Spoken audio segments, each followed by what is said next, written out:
Winter is coming. With those 3 words, Game of Thrones launched a cultural phenomenon that would change television forever.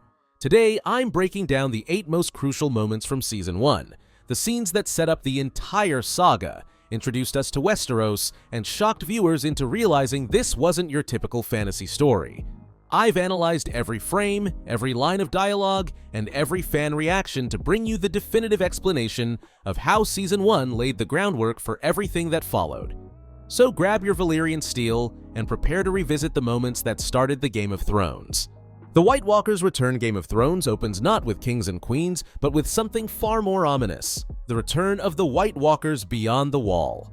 This cold open literally establishes the show's central threat before we even meet our main characters. 3 Night's Watch Rangers venture beyond the Wall, tracking wildlings. What they find instead are corpses arranged in a ritualistic pattern, and then the corpses disappear. 2 rangers are quickly killed by a White Walker, leaving only Will to escape south and tell the tale. What makes this scene so effective is how it immediately subverts expectations. Most fantasy stories begin by establishing the human characters and their conflicts, with supernatural threats emerging later. Game of Thrones flips this script, showing us the true threat to Westeros before introducing the political machinations that will dominate most of Season 1. The visual design of the White Walkers is particularly striking. Rather than skeletal zombies, they're presented as eerily beautiful ice creatures with glowing blue eyes and ancient alien intelligence. Their silent, methodical killing of the Rangers establishes them as calculating predators, not mindless monsters. This opening sequence sets up the show's central irony. While the nobles of Westeros fight their Game of Thrones, an existential threat gathers beyond the Wall. As Lord Commander Mormont later tells Jon Snow, "When dead men and worse come hunting for us in the night, do you think it matters who sits on the Iron Throne?" The White Walkers' return also establishes one of the show's key themes: the conflict between dismissing superstition and acknowledging uncomfortable truths. When Will is executed for desertion in the next scene, his warnings about White Walkers are dismissed as madness or cowardice. This pattern of ignored warnings will repeat throughout the series, with catastrophic consequences. By opening with this supernatural threat, Game of Thrones creates a sense of dramatic irony that will persist for seasons. We, the audience, know something most characters don't. The White Walkers are real, they're coming, and the petty politics of the 7 Kingdoms won't matter when winter finally arrives. The Stark children find the Direwolves. There are 5 pups, 1 for each of the Stark children. The Direwolf is the sigil of your house. They were meant to have them. With these words, Jon Snow convinces Ned Stark to let his children keep the direwolf pups they find in the woods, a decision with far-reaching consequences. The scene begins with the Stark men finding a dead direwolf south of the Wall, something unheard of for centuries. The wolf has been killed by a stag, a clear symbolic foreshadowing of the conflict between houses Stark and Baratheon. The discovery of 5 pups, plus a 6th, albino runt that Jon takes for himself, creates a magical bond between the Stark children and these legendary creatures. What makes this scene pivotal is how it establishes the special nature of the Stark family. Direwolves hadn't been seen south of the Wall in hundreds of years, yet now they appear just as the Stark children need them. This suggests a mystical connection between the Starks and the old magic of the North, a connection that will become increasingly important as the series progresses. Each direwolf's personality and fate will mirror its owner's journey. Robb's Grey Wind becomes a fearsome battle companion before being killed at the Red Wedding. Sansa's lady is executed early, reflecting her separation from her northern identity. Arya drives Nymeria away to save her, mirroring her own journey away from her family. Bran's summer protects him as he develops his mystical abilities. Rickon's shaggy dog grows wild and aggressive, like its rarely seen owner. And Jon's ghost, the White Wolf set apart from the others, reflects Jon's status as the outsider who will follow a unique path. The scene also establishes key character dynamics. Theon's eagerness to kill the pups foreshadows his later betrayal. Jon's willingness to take the albino runt reflects his outsider status. And Ned's decision to let his children keep the wolves, despite his initial reluctance, shows his ability to balance duty with compassion. This moment represents the last time the Stark family will be truly united. Soon after, Ned will leave for King's Landing, setting in motion events that scatter the Starks across Westeros. The Direwolves become living symbols of their northern heritage, a connection to home that persists even when the family is torn apart. Bran's fall, the things I do for love. With these chilling words, Jaime Lannister pushes 7-year-old Bran Stark from a tower window, ending the 3rd episode with the show's first truly shocking moment. The scene begins innocently enough. Bran, an avid climber who never falls, is scaling the walls of Winterfell. Through a window, he witnesses Queen Cersei and her twin brother Jaime having sex. When they spot him, Jaime grabs Bran, exchanges a look with Cersei, and then casually shoves the boy from the window, attempting to kill him to keep their incestuous relationship secret. What makes this moment so pivotal is how it shatters any remaining illusions that Game of Thrones will follow traditional fantasy tropes. In most stories, children have plot armor. They might be threatened but are rarely subjected to attempted murder in the 3rd episode. This scene announces that no one is safe, regardless of age or innocence. The attempted murder of Bran sets several crucial plot lines in motion. Bran survives but is paralyzed, setting him on a mystical journey that will eventually lead him to become the Three-Eyed Raven.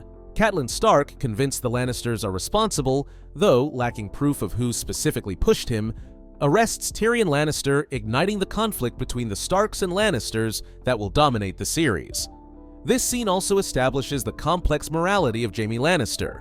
His casual, "the things I do for love," reveals both his devotion to Cersei and his callous disregard for others, setting up one of the show's most compelling redemption arcs as he eventually evolves from villain to something more nuanced.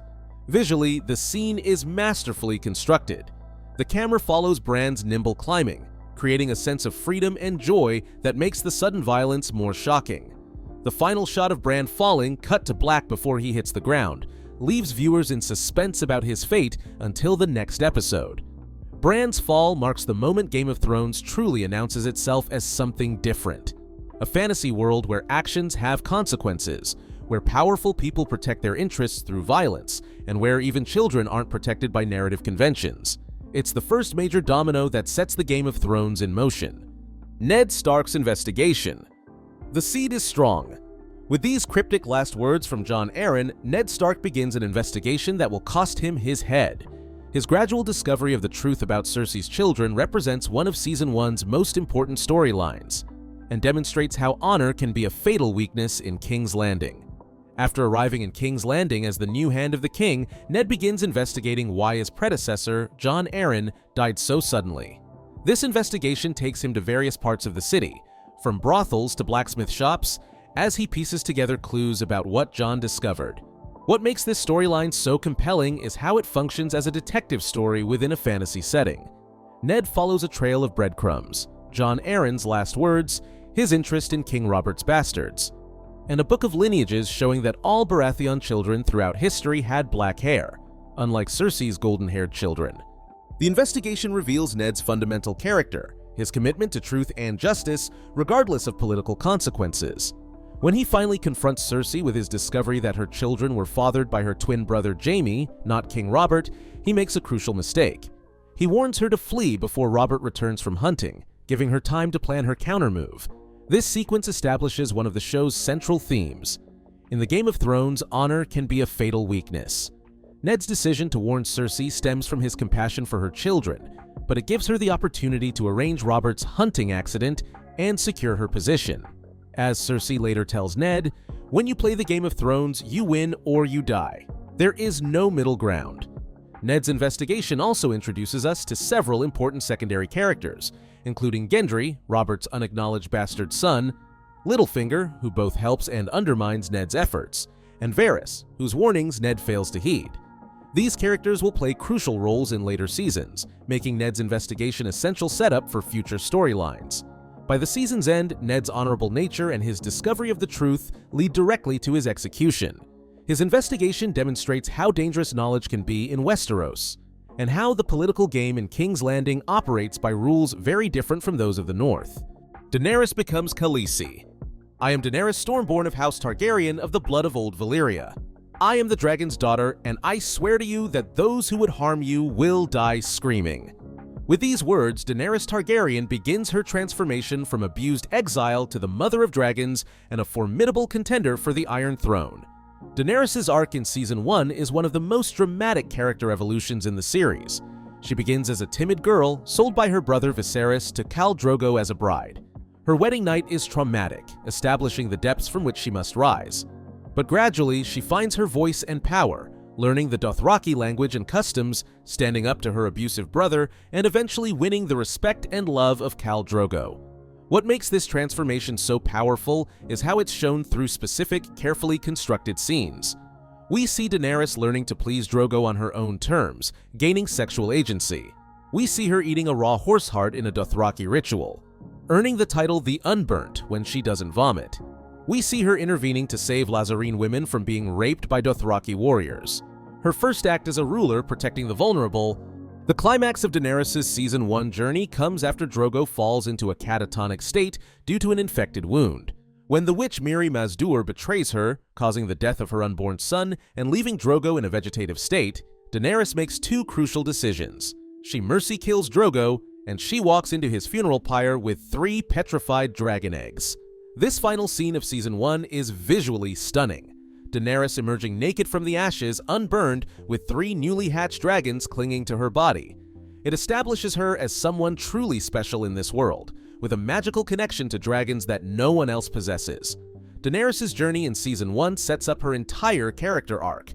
Her experiences with the Dothraki shape her leadership style, a blend of strength and compassion. Her betrayal by Mirri Maz Duur teaches her caution about who to trust, and the birth of her dragons gives her both a symbolic identity, Mother of Dragons, and the weapons she'll eventually use to pursue the Iron Throne. Most importantly, Season 1 establishes Daenerys' fundamental motivation, not just to reclaim her family's throne, but to create a better world than the one she's experienced. As she tells Jorah, "I don't want to be Queen of the Ashes." This tension between her idealistic goals and her capacity for violence will define her character throughout the series. The Death of Robert Baratheon. I want the funeral feast to be the biggest the kingdom ever saw, and I want everyone to taste the boar that got me. King Robert Baratheon's death from a hunting accident, actually a plot engineered by his wife Cersei, triggers the War of the Five Kings and changes the power dynamics of Westeros forever. Robert's death scene is deceptively simple. After being fatally gored by a boar while hunting, drunk on wine deliberately strengthened by his squire at Cersei's instruction, Robert lies in bed dictating his will to Ned Stark. He names Ned Protector of the Realm until his son Joffrey comes of age, not knowing that Joffrey isn't actually his son. What makes this scene so pivotal is how it reveals the various characters' true natures. Robert shows self-awareness about his failings as king, admitting, "I was never meant to be a king." Ned shows his honor by not telling the dying Robert the truth about Cersei's children, sparing his friend additional pain. And when Ned writes rightful heir instead of Joffrey in the will, he reveals his commitment to legitimate succession, even at the risk of civil war. Robert's death creates a power vacuum that various factions rush to fill. Ned attempts to enforce Robert's will, but is outmaneuvered by Cersei, who tears up the document. Stannis and Renly Baratheon, Robert's brothers, both claim the throne. Robb Stark raises the North to rescue his father and later to avenge him. And across the Narrow Sea, Daenerys Targaryen begins building power to reclaim her family's throne. This moment also highlights the show's realistic portrayal of medieval power dynamics. Despite being king, Robert dies not in glorious battle but from a hunting accident, his legendary strength undone by years of drinking and excess. His death demonstrates how even the mightiest warriors are vulnerable to time, indulgence, and political scheming. Robert's final scene with Ned represents the end of an era, the post-rebellion period when former revolutionaries attempted to govern. With both Robert and, soon, Ned gone, power shifts to a new generation with different values and ambitions. The friendship between these two men, which helped topple the Targaryen dynasty, dies with them, leaving Westeros vulnerable to new conflicts. Tyrion's trial by combat. I demand a trial by combat. With these words, Tyrion Lannister introduces one of Westeros' most distinctive legal customs and demonstrates his ability to use wit and knowledge to survive seemingly impossible situations. After being arrested by Catelyn Stark for the attempted murder of Bran, a crime he didn't commit, Tyrion is taken to the Eyrie, where Lysa Arryn plans to try him for this crime and for the alleged murder of her husband, Jon Arryn, another crime he didn't commit. Recognizing that the trial is rigged against him, Tyrion demands trial by combat, the right to prove his innocence through a champion's victory. What makes this scene so important is how it establishes Tyrion's character and introduces a legal custom that will play a crucial role throughout the series. Tyrion's demand shows his intelligence and adaptability. When conventional justice fails, he finds a loophole. It also demonstrates his understanding of human nature, as he correctly guesses that someone in the room, Bronn, might fight for him if properly compensated. The trial by combat itself is one of Season 1's most exciting action sequences. Bran, fighting for Tyrion, faces Ser Vardis Egan, the captain of the Ares Guard. Rather than fighting honorably, Bran uses his environment and tires out his heavily armored opponent before killing him, establishing that in Westeros, pragmatism often defeats honor. This sequence also introduces the crucial relationship between Tyrion and Bran, the sellsword who becomes his enforcer, friend, and eventually betrayer. Their dynamic, Tyrion's wealth and wit paired with Bran's fighting skills and amorality, creates one of the show's most entertaining partnerships. Beyond its character development, the trial by combat establishes a key theme of Game of Thrones, the tension between law and power. Trial by combat represents a legal system where might makes right, where physical prowess determines justice rather than evidence or testimony. This theme will recur throughout the series, most notably in Tyrion's second trial by combat in Season 4. Tyrion's trial by combat continued. The scene also gives us insight into the Vale and House Arryn through Lysa's erratic behavior and obsessive protection of her son Robin. These character traits will become important in later seasons, particularly in Littlefinger's manipulation of Lysa and eventual murder of her. Tyrion's victory in this trial frees him from captivity, but leaves him stranded in dangerous territory. His journey back to safety, accompanied by Bran and the Hill tribes he recruits along the way, demonstrates his diplomatic skills and ability to turn potential enemies into allies, qualities that will eventually make him hand to Daenerys Targaryen. This sequence perfectly encapsulates why Tyrion became one of the show's most popular characters: his ability to use his mind to overcome physical disadvantages, his sardonic humor in the face of danger, and his knack for surviving against overwhelming odds. As he later tells Jon Snow, "I have a tender spot in my heart for cripples, bastards, and broken things," because he himself has had to navigate life as an outsider. Ned Stark's execution. Bring me his head. With these 4 words, King Joffrey changes the game forever, executing Ned Stark and shattering the conventional rules of television storytelling. This shocking moment in the penultimate episode of Season 1 announced that Game of Thrones would not follow traditional narrative patterns. No character was safe, not even the apparent protagonist. The scene begins with Ned being brought before the Sept of Baelor to confess his treason. Having been promised that confessing would save his daughters and allow him to take the Black, Ned swallows his pride and falsely admits to plotting against Joffrey.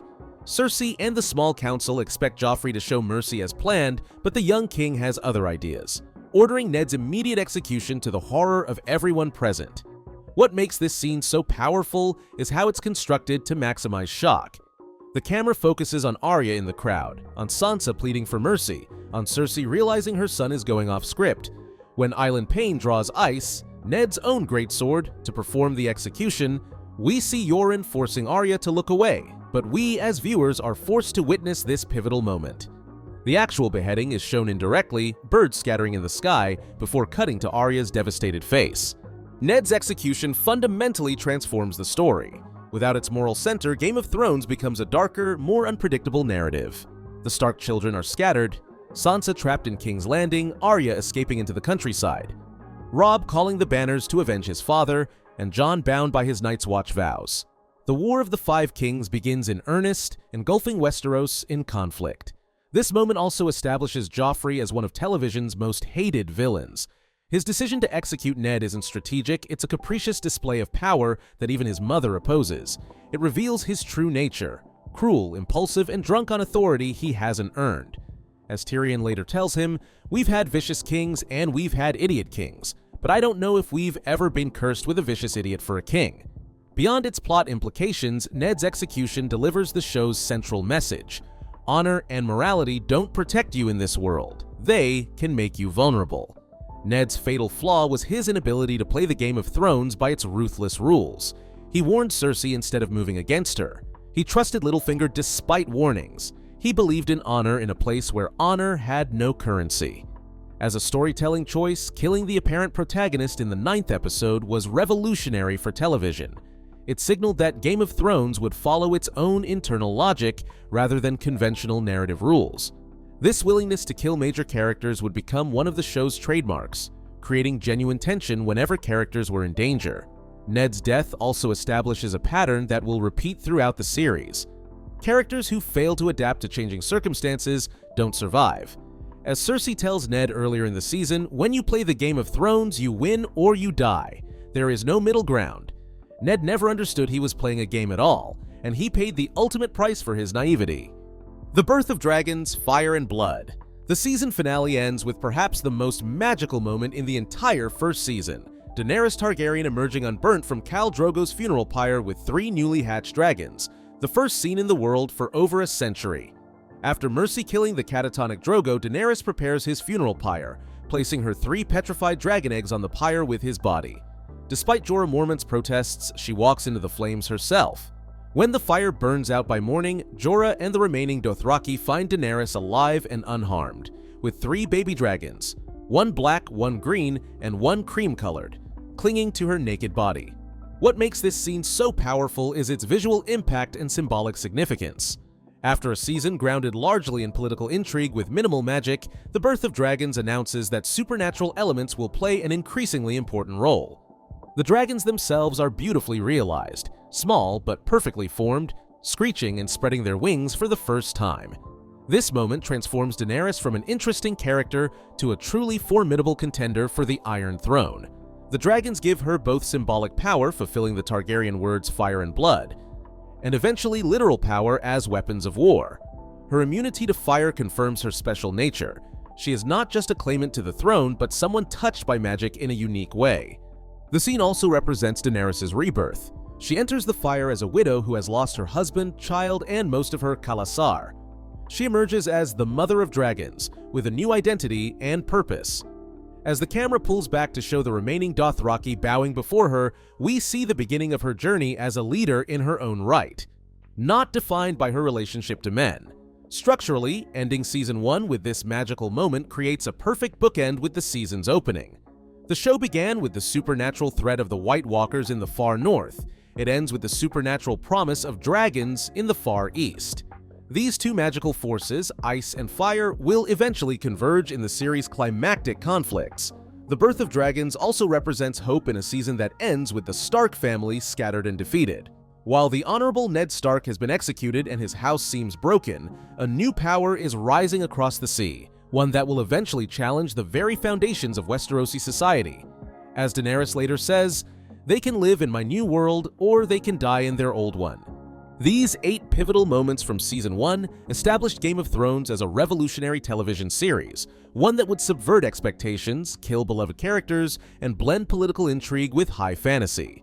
From the White Walkers in the opening scene to the dragons in the finale, Season 1 laid the groundwork for everything that would follow. What makes these moments so effective isn't just their shock value or plot importance, but how they reveal character through action. Ned's honor leads to his downfall. Cersei's love for her children drives her to arrange Robert's death. Daenerys' resilience transforms her from victim to leader, and Tyrion's wit allows him to survive against overwhelming odds. Season 1 introduced us to a world where actions have consequences, where power corrupts, and where winter is always coming. It set the stage for the wars, betrayals, and magical confrontations that would define the next 7 seasons. And it did so with such skill that millions of viewers couldn't wait to return to Westeros, even knowing that their favorite characters might not survive the journey. If you enjoyed this breakdown of Game of Thrones Season 1, hit that like button and subscribe to Explainified for more deep dives into your favorite shows. Let me know in the comments which Season 1 moment you found most impactful, or if there's another season you'd like me to explain next. Thanks for watching, and remember, in the Game of Thrones, you win or you die.